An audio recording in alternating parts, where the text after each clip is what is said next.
When my phone buzzed that morning, I thought it was a work message. Instead, it was a text from my wife.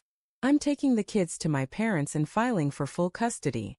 I remember staring at the screen for a few seconds, waiting for the punchline. We hadn't even fought that morning.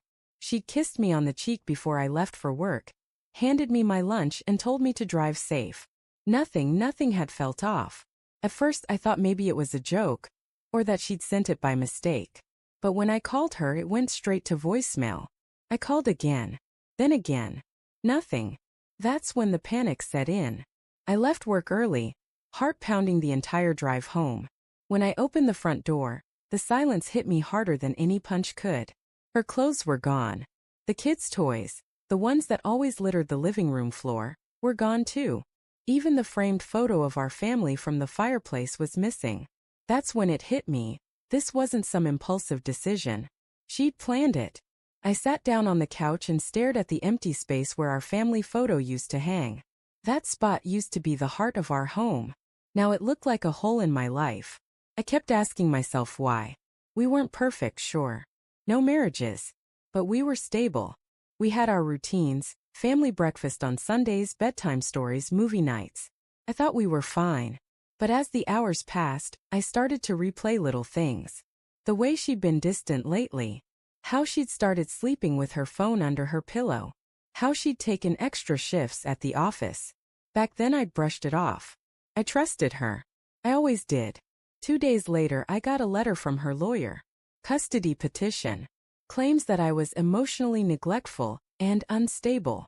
I actually laughed when I read it. That bitter kind of laugh that feels like it's tearing something inside you. I wasn't perfect, but I wasn't neglectful. I adored my kids. Every night I'd tuck them in, tell them stories, make them laugh. I was the dad who showed up to every school event, who never missed a single birthday. But apparently none of that mattered. When I finally got her to meet me in person, at a park of all places, she looked like a stranger. Cold. Distant. Her lawyer was with her.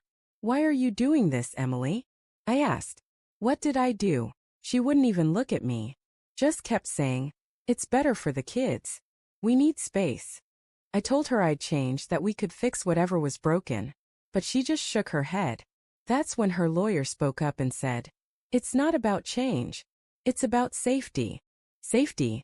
That word hit me like a slap. "What the hell do you mean, safety?" I asked. He just gave me a look, that smug, professional kind of look, and said, "We'll provide details in court."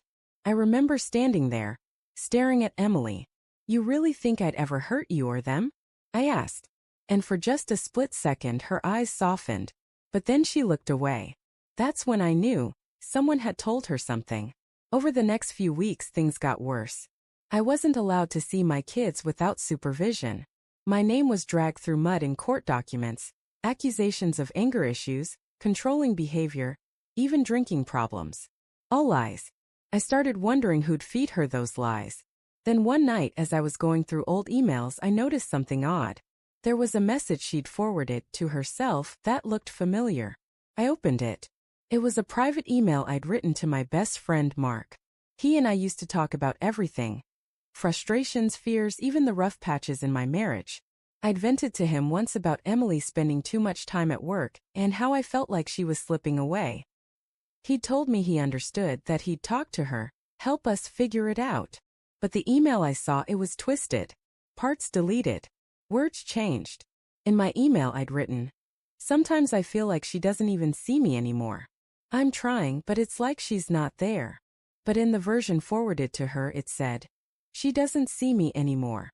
I'm trying, but maybe I should show her what she's missing." The timestamp matched right before she'd started distancing herself. It all clicked. Mark, my best friend, had been feeding her lies. I called him that night. He didn't pick up. So I drove to his place. When he opened the door he looked surprised, but not shocked enough. "You did this," I said quietly. He sighed and said, "She deserved the truth." "What truth?" I snapped. "You made it up." He looked at me and then I saw it. The guilt. The kind that burns behind the eyes. "You slept with her," I said. My voice barely above a whisper. He didn't answer.